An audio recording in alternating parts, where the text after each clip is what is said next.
우주 상수 하나가 0.001%만 달랐어도 별은 3분 만에 폭발했을 겁니다. 또 다른 상수가 1%만 바뀌었어도 원자 자체가 존재할 수 없었죠. 10만 개의 가상 우주를 시뮬레이션 했더니 생명체가 살 수 있는 건 단 하나뿐이었습니다. 바로 우리 우주요. 너무 완벽해서 오히려 섬뜩한 이 숫자들의 정체, 지금부터 하나씩 파헤쳐 보겠습니다.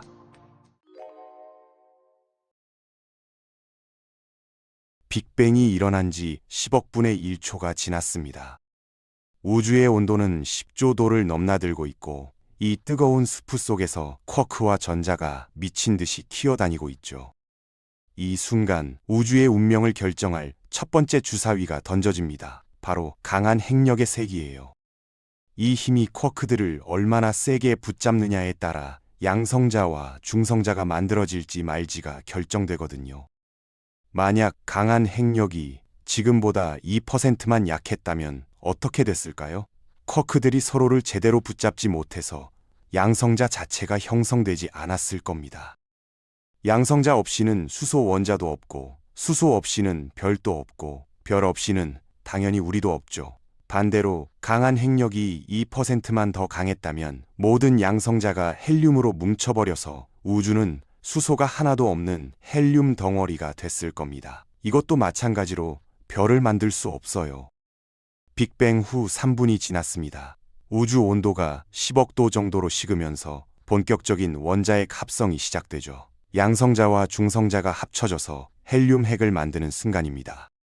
이 과정에서 약한 핵력이라는 또 다른 힘이 등장해요. 이 힘은 중성자가 양성자로 변하는 속도를 조절하는데, 만약 약한 핵력이 지금보다 조금만 더 약했다면 모든 중성자가 헬륨으로 변해버렸을 겁니다. 그럼 우주는 온통 헬륨뿐인 곳이 되는 거죠. 수소가 없으니 물도 없고 유기 분자도 만들어질 수 없었을 겁니다. 반대로 약한 핵력이 더 강했다면 중성자가 너무 빨리 양성자로 바뀌어서 헬륨이 거의 안 만들었을 거예요. 헬륨은 나중에 별 내부에서 탄소를 만드는 핵심 재료인데 이게 없으면 탄소 기반 생명체는 꿈도 못 꾸는 겁니다. 빅뱅 후 38만 년이 지났습니다. 우주가 충분히 식어서 드디어 전자가 원자에게 붙잡히기 시작하죠. 최초의 원자가 탄생하는 순간입니다. 이때 중요한 건 전자기력의 세기예요. 전자기력은 양성자와 전자를 서로 당기는 힘인데 이 값이 미세구조 상수라는 숫자로 표현되거든요. 정확히는 137분의 1에 가까운 값이죠. 1940년대 물리학자 리처드 파인만은 이 숫자 때문에 잠을 못 잤습니다. 왜냐면 이론으로는 이 값을 계산할 수가 없었거든요. 그냥 실험으로 측정해서 방정식에 집어넣어야만 했어요. 파인만은 이걸 두고 인간이 전혀 이해하지 못한 채로 주어진 마법 같은 숫자라고 불렀죠. 만약 이 미세 구조 상수가 4%만 더 컸다면 탄소 원자가 불안정해져서 즉시 붕괴됐을 겁니다. 빅뱅 후 2억 년이 지났습니다. 우주 곳곳에서 수소가스 구름이 중력으로 뭉치기 시작하면서 최초의 별이 탄생하죠. 별의 중심부는 엄청난 압력과 온도로 핵융합이 일어나는데 여기서 중력 상수가 결정적인 역할을 합니다. 중력이 별의 핵을 얼마나 세게 압축하느냐가 핵융합 속도를 결정하거든요. 만약 중력 상수가 지금보다 조금만 더 컸다면 별들이 너무 빨리 타올라서 수백만 년 만에 죽어버렸을 겁니다. 태양 같은 별이 억년을 사는 게 아니라 고작 1000만 년밖에 못 사는 거죠. 이렇게 짧은 시간 안에는 생명체가 진화할 틈이 없어요. 반대로 중력이 너무 약했다면 별의 핵이 제대로 압축되지 않아서 핵융합 자체가 안 일어났을 겁니다. 빅뱅 후 90억 년이 지났습니다. 여러 세대의 별들이 살다 죽으면서 무거운 원소들을 우주에 뿌렸고 이제 태양계가 형성되고 있어요. 지구라는 행성이 만들어지면서 탄소, 산소, 질소 같은 원소들이 모여들죠. 이 원소들이 존재하려면 별 내부에서 특정한 핵반응이 일어나야 하는데 여기에도 아주 정교한 조건이 필요합니다.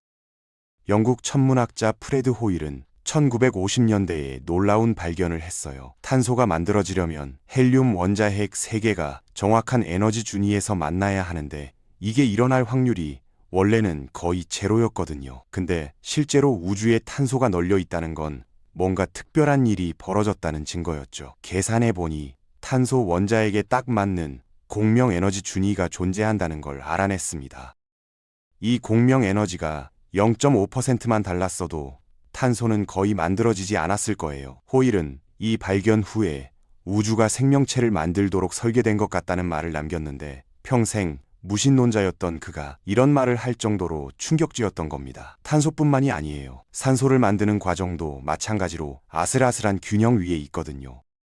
빅뱅 후 138억 년이 지난 지금 우리는 이 모든 우연의 산물로 여기 서 있습니다. 하지만 우연이라고 하기에는 너무 많은 것들이 너무 정확하게 맞아떨어져 있어요. 1973년 호주 물리학자 브랜던 카터는 폴란드 크라쿠프에서 열린 학회에서 폭탄 선언을 했습니다. 우리의 존재 자체가 우주의 특정한 속성을 요구한다는 거였죠.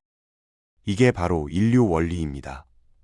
우리가 여기 있어서 우주를 관찰할 수 있다는 것 자체가 우주가 특정한 방식이어야 한다는 걸 의미한다는 개념이에요. 코페르니쿠스 이후로 우리는 계속 우주의 중심에서 밀려났죠. 지구는 우주의 중심이 아니고 태양도 특별하지 않고 우리 은하도 수조개 중 하나일 뿐이라고요. 근데 인류 원리는 이런 흐름에 제동을 거는 겁니다. 물론 우리가 물리적으로 우주의 중심에 있는 건 아니지만 관찰자로서는 특권적인 위치에 있다는 거죠. 왜냐하면 우리가 존재할 수 있는 우주는 극히 제한적이거든요. 1960년대 프린스턴의 로버트 디키는 한 가지 더 지적했어요. 우리는 우주 역사에 아무 때나 존재할 수 없다는 겁니다. 너무 이른 시기에는 무거운 원소가 아직 별 속에서 만들어지는 중이었고 너무 늦은 시기에는 별들이 다 죽어서 에너지가 없을 테니까요. 그래서 우리가 지금 이 시기에 존재한다는 것 자체가 놀랍지 않다는 겁니다. 존재 가능한 시기를 관찰하고 있는 거니까요. 하지만 이게 전부 설명하지는 못해요. 왜 우주가 애초에 생명을 허용하는 방식으로 세팅됐느냐는 질문은 여전히 남아있거든요. 이 질문에 대한 답으로 크게 세 가지 가설이 제시됩니다. 첫 번째는 설계자 가설이에요.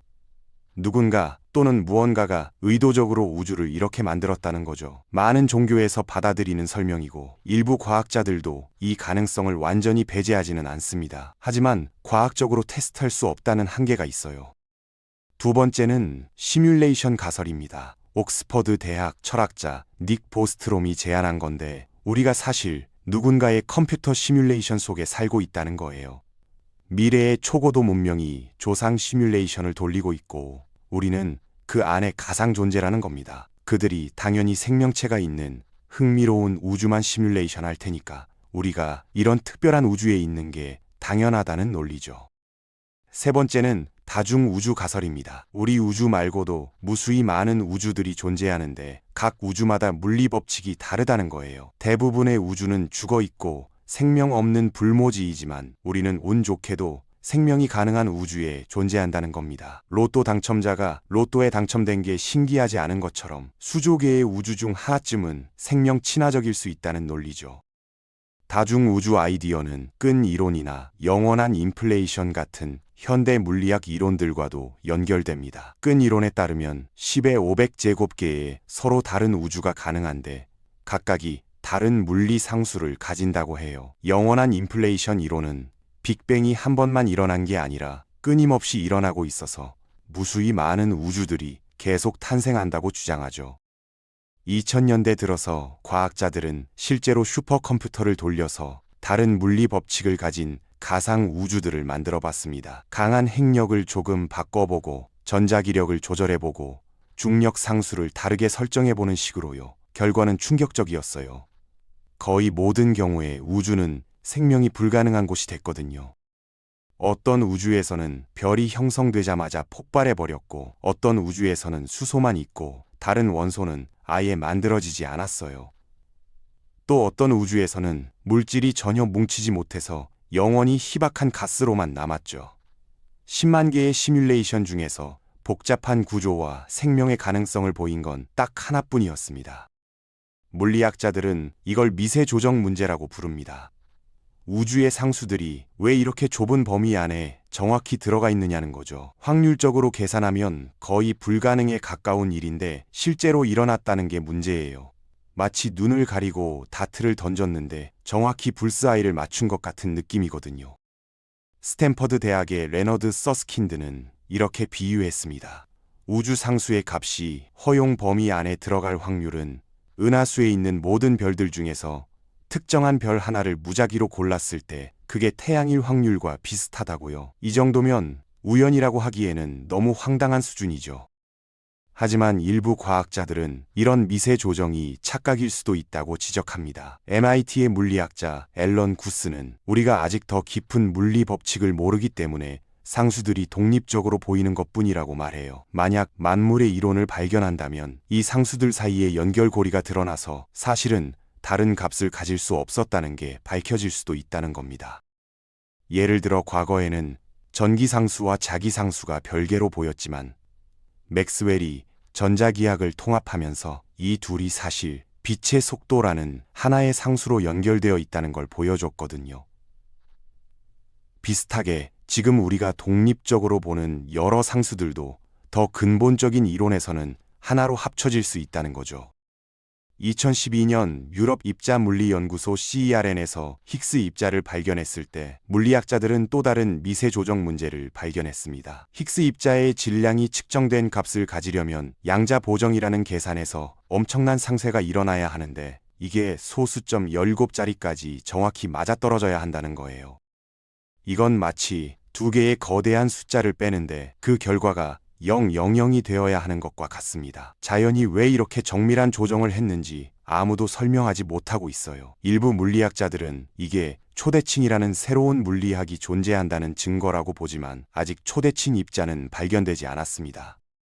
케임브리지 대학의 존 베로는 흥미로운 관점을 제시했습니다. 만약 우주가 정말 무한하다면 그리고 양자역학이 맞다면 모든 가능한 물리법칙을 가진 영역들이 우주 어딘가에 존재할 수 있다는 거예요. 우리는 그 중에서 생명이 가능한 영역에 있을 뿐이라는 겁니다. 이건 다중우주 개념을 하나의 무한한 우주 안에서 구현하는 방식이죠.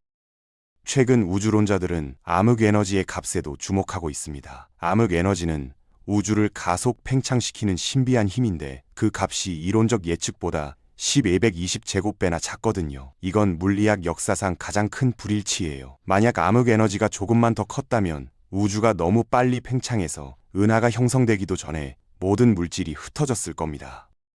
이 모든 증거들을 종합하면 한 가지는 분명해집니다. 우리 우주는 생명에게 적대적인 게 기본값이고 생명 친화적인 게 예외라는 거예요. 대부분의 가능한 우주들은 죽어 있고 우리는 극히 드문 예외에 속해 있다는 겁니다. 이게 설계의 증거인지 다중우주의 증거인지 아니면 우리가 아직 모르는 더 깊은 법칙의 증거인지는 아직 모릅니다. 어쩌면 이 질문에 대한 답은 영원히 알 수 없을지도 모릅니다. 우리는 우주 안에 갇힌 존재이기 때문에 우주 밖에서 우주를 바라볼 수 없거든요. 다중우주가 진짜 있다 해도 다른 우주들과는 인과적으로 연결될 수 없기 때문에 직접 관측할 방법이 없어요. 시뮬레이션 가설도 마찬가지로 테스트할 수 없죠. 하지만 과학은 계속 발전하고 있습니다. 제임스 웹 우주망원경이 초기 우주를 더 자세히 관측하면서 새로운 단서들을 찾고 있고 입자 가속기들은 더 높은 에너지에서 새로운 물리학을 찾고 있어요. 중력파 관측으로 시공간의 구조를 더 정밀하게 측정하고 있고요. 언젠가는 이 모든 조각들이 맞춰져서 완전한 그림이 드러날지도 모릅니다.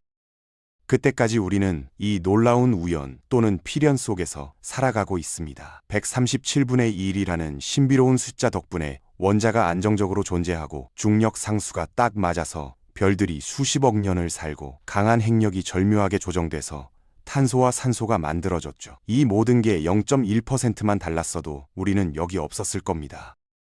파인만이 밤잠을 설치며 고민했던 그 마법 같은 숫자들은 여전히 우리에게 수수께끼로 남아 있습니다. 어쩌면 그게 과학의 아름다움인지도 모르죠. 답을 찾는 과정 자체가 우리를 더 깊은 이해로 이끌어주니까요.